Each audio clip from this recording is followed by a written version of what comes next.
at the Scott County Public Library in beautiful Georgetown, Kentucky, with another edition of Bookends. And I'm here with my friends, Amanda and Melissa, and they're gonna be helping me out here because we're talking about horror books this time.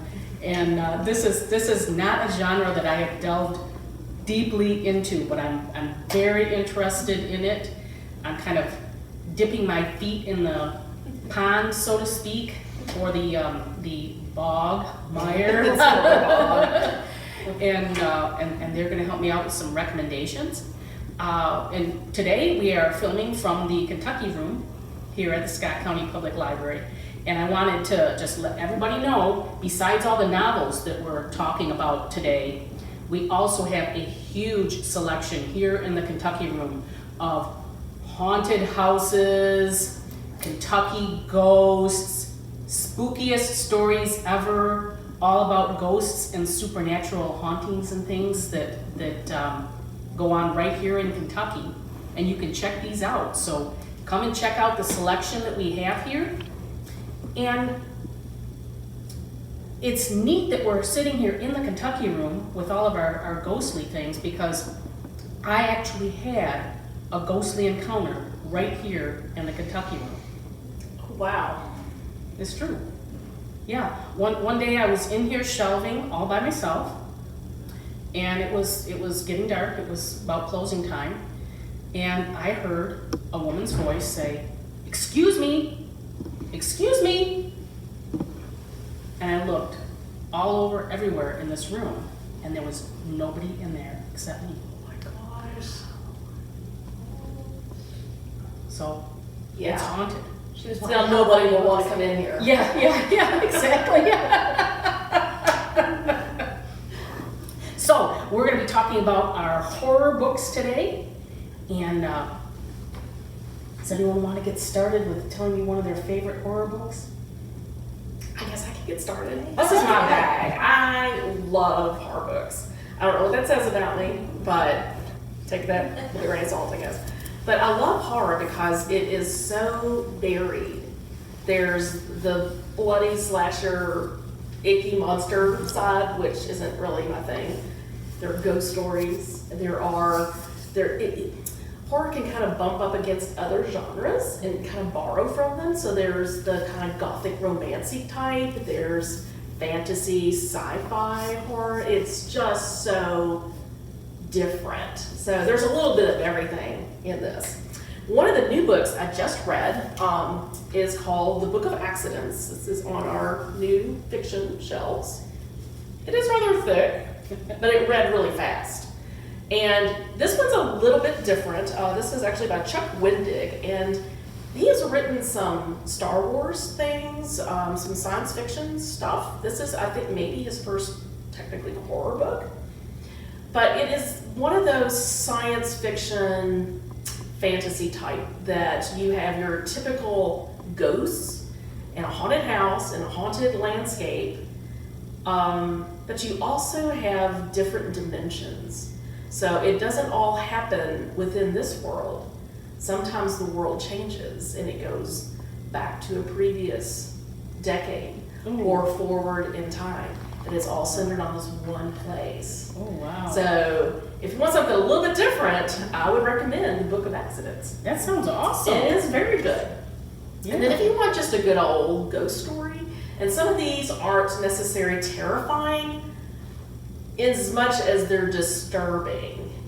And two of these actually are book kits. We actually have a collection of book kits that you can check out for your own book discussion. So one of my favorites of all times is Mary Rose by Gerrard. And this is, there's a really interesting backstory to this. It's sort of a Peter Pan story in a sense. But Alfred Hitchcock actually decided to make a movie based on this story. Wow. And it creeped him out so much he decided not to release it. Wow. So there's that. But the story of Mary Rose is that when she was a little girl, she and her father went fishing off the coast of this little island. I think it was off the coast of Scotland or England. It's somewhere in the British Isles. And he was just kind of fishing, doing his thing, and she was on the beach just playing with her crayons and coloring, and he looked around, she's gone. Wow. Just gone. Like, poof. 31 days later, or 33 days later, it's a specific number, she suddenly reappears in the same place. Oh my Can't remember anything that's happened. So now she grows up, becomes a young lady, gets married, has moved away. Her husband brings her back to see her parents in her home, and just trying to get to the bottom of Mary Rose, because he knows there's something different about her. And they go back to this island to see what is going to happen. There are stories about this island that there is some sort of ancient religion there. There's some people disappear and reappear. There's something strange going on. The end of this book, literally to the very last, you will be going, what did I just read? Oh my gosh. What happened? Who or what is Mary Rose? Wow. So that one is a book discussion book. Another one that is a different kind of ghost story is The Little Stranger by Mary Waters. Sarah Waters. This one is set in an old house in England right at the end of World War II. And the narrator is the family physician. So he goes to this house that he used to visit as a child. He always loved Hundreds Hall. He was just fascinated with it as a kid. But, you know, he's a local village boy, went out to medical school, made good, comes back. And he comes to treat one of the maids at the house. And she is terrified. And she's like, I don't want to be here anymore. I don't like it. There's something here. And of course, he's like, I'm Mr. Science Man. So he, gives her some advice, and he gives her something to kind of calm her down, and talks to the mother and her 2 children, adult children who are living there. And gradually he becomes friends with the family. He goes back and visits many times, and he seems to be called back a lot for various things, even for their dog. And there is something definitely going on in this house. Wow. There was a little girl that passed away years and years before. It was the older sister of the 2 adults, but she died as a child. And things start happening. So is little Sadie still there? Or is it all in their heads? Yeah. Is it all in his head? Wow. It's one of those you will kind of wonder. When I finished this book, honestly, I finished it about 3 o'clock in the morning, and I was like, okay, who do I know who's read this book that I can talk to about this? Mm-hmm. Because it has one of the best endings of any book I've ever read. Oh, and wow. it just kind of makes you go, wow, that just put a whole new spin on it all. So I love books like that just really make you think. Yeah, now you're getting really Yes. enthusiastic about this genre. So those are both book discussion books. Now, we're not finished. Because besides the books we have in print, we have books on Hoopla and books on Libby Overdrive. Yeah. One that I'm actually rereading right now, this one is on Overdrive, called The Dead Path. Okay, so how many of you like spiders? No. Okay. No. This book will really keep you up at night. This is actually the perfect Halloween book. It deals with a haunted woods. It involves a witch. It involves the most awfulest spider situations you could ever imagine. I don't mind spiders, but this one had me kind of like, Yeah. Ghosts. It's got it all. Wow. And it is fabulous. And there are little pieces of folk tales and fairy tales kind of sprinkled throughout this book. Just little things that later you'll think about, like, oh, I know where I saw that the first time. Yeah. It's very creatively written. He's a fabulous writer. Then there's Ritual. This one is actually a book we have on our shelves, but it's checked out right now. So I was like, I've got to talk about this book. Actually, this author, Adam Neville, is one of my favorite authors. I think I love, he's considered the Britain's Stephen King, but I actually like him better. But this one is about some young men that go on a hiking trip, and they decide to take a shortcut. I believe this is actually a movie on Netflix or Prime or one of those. And well, they take this little shortcut. You know that never works. No, don't ever do shortcuts that. are Don't always do a that, bad especially in the idea. woods.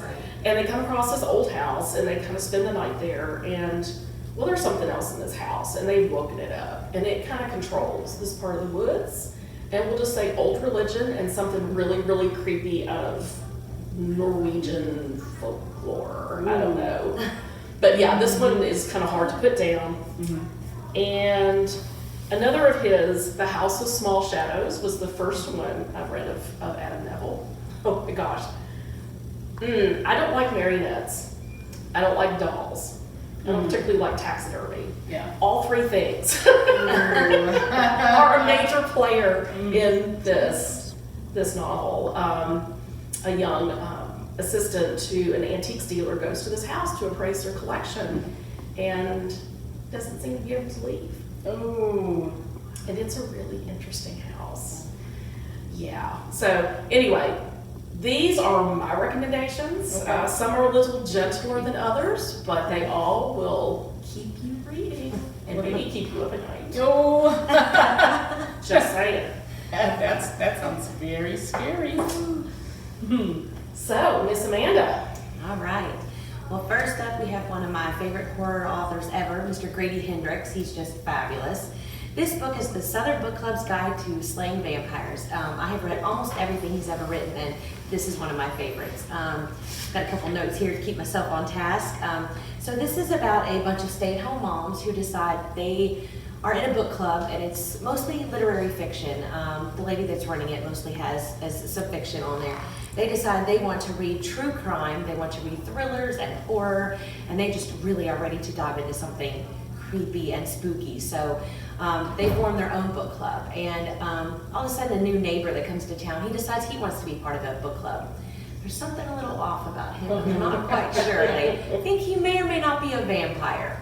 So in conjunction with this, there's also some children that have gone missing in the town, and so they're trying to figure out if he's part of it. And the leading character in this just goes off on a tangent, goes off on her own, and tries to start figuring out if he's part of it, if he's really a vampire, what all the spooky things in this house and in this town are going on. And you were speaking of some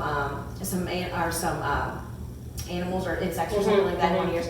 There are cockroaches and rats in this one. So spiders, that's what you said. Yes. So body horror Charming. to the max in this one. So it was fantastic though. And we have this one, and we also have the Final Girl Support Group, which he wrote as well. So I recommend either one of those. Definitely top horror author ever. Next up, I have a new book, brand new book. It's on our new shelf. It's The Last House on Needless Street by Catriona Ward. This one is so unique. It has a couple different perspectives, and it's from an unreliable narrator. And one of the perspectives is from a very religious cat. And it's very humorous. So is it reliable or unreliable? Well, you'll have to read and wait and see. The other perspective is from a little girl, and there's just some creepy things going on in the town, creepy things going on in the house, and the whole story, you're reading it and it keeps getting twistier and twistier, and then you think you figured it out, and then it flops all around, and then you think you figured it out again, and then no you didn't, and then the end will leave you speechless. Wow. I recommend too, when you finish this one, to read the author's note at the end, but not before you read it. Gotta read it first, and then it just really dives into some of the controversial things that are mentioned in this book. It's fabulous. Definitely a good book to have some conversations about, Nice. like some of the ones you mentioned. Yeah. So I've never read anything by Catriona Ward, but this was wonderful. So definitely want to go into some of her other work. And it's funny that you mentioned that you want to have conversations with people about this. Yes. That's something I think about horror that's more true than any other kind of book. You want to talk to people about it. Like, what did you get out of this? What did you see? Yes. What bothered you the most? Mhm. What did it make you think about? Right. It just kind of makes you dive into stuff that you normally wouldn't even look at. Yeah. And you find out some of the things that you thought you were scared of that are, you still are, but some other things that you didn't know that you were very scared of. I didn't like small dark places. Right. Yeah. Very good. Yeah. The next one is also one of my favorite authors, Jennifer Mcmahon, and this is Oh, The yes. Invited. You love I her as love well. her. So Everything she writes is great. it is. I also recommend The Winter People by her. That was one of my other favorites. So this one is about a man and a woman, and they want to get out of the city, get out of the big city life, and move to the country. They can't find the exact house that's in their dreams, so they decide to build a house. they decide to go ahead and build it on some land that they got fairly cheaply. The reason they got it so cheap was because it's supposedly haunted. So they did not buy a haunted house, they actually built one. And there's just a bunch of really neat things in here. There's some mentionings of some ghosts and some haunted lands and just some other stuff. So this was just fabulous. So highly recommend anything by Jennifer Mcmahon. It's very good. She's very creative. Yes, she is. So her words are just the way she writes is just, it's like lyrical, but in the horror sense. You know? Exactly. You're just there. Yes. Yeah. Yes. And those are my recommendations, my top 3. So. Cool. Yes. Well, I'm glad I have you guys here to advise me. I just started, like I said, I just started reading the horror genre. So I decided to, as my first one, of course, Stephen King. You can't go wrong with Stephen King when you're just starting out with horror. And I read The Institute, which is very, very creepy. It's kind of a strange story about a young boy who's a genius, and he's got some kind of psychic powers. He can move things, like telekinesis.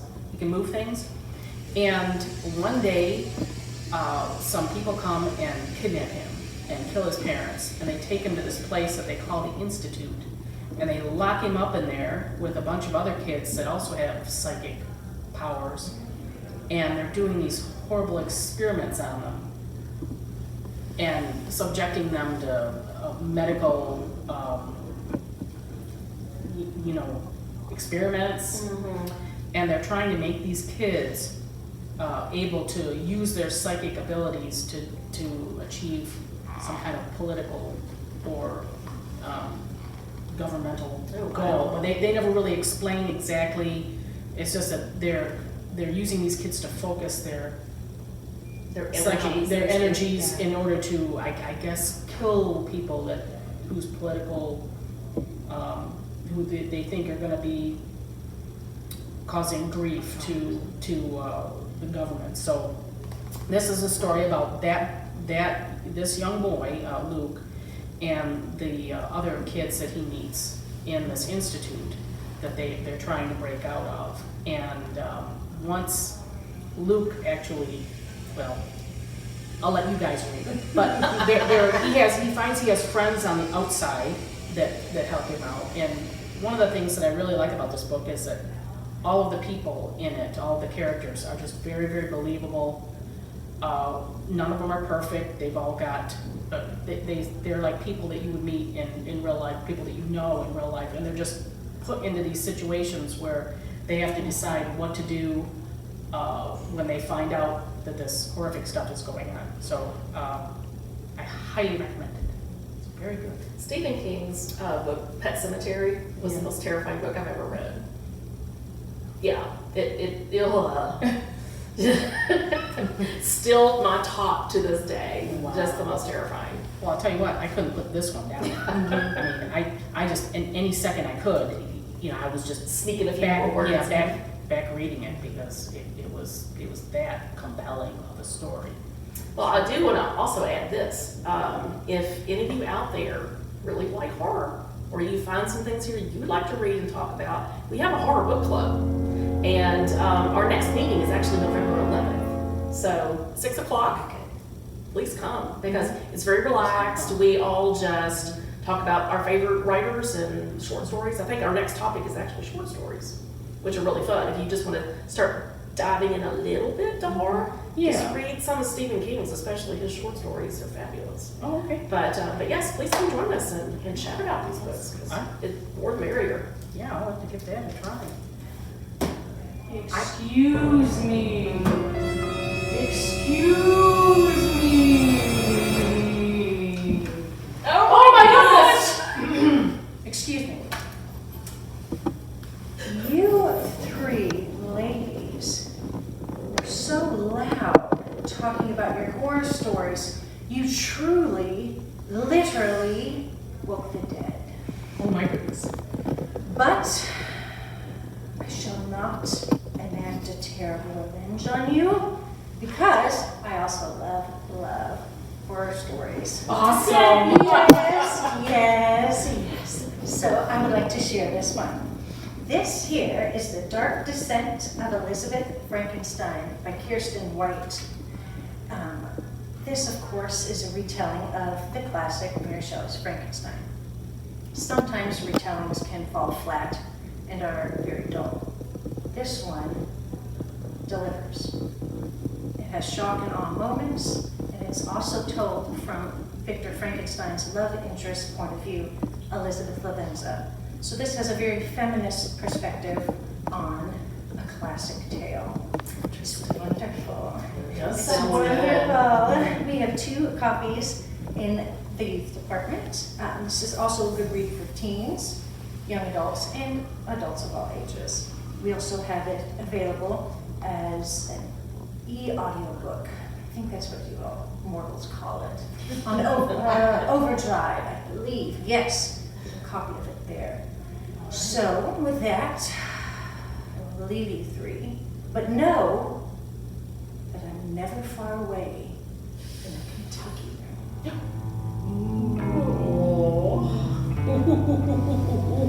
You really did see some. I did. I told you. You didn't Yes. see her, but you I saw her. heard, she's there. She's there. And if you want to, don't forget, we've got all these Ghosts Across Kentucky books, even a ghost hunting Kentucky book here in the Kentucky room. Yeah, yeah. And there are some even Scott County related ghost stories in some of these books. So come and check them out.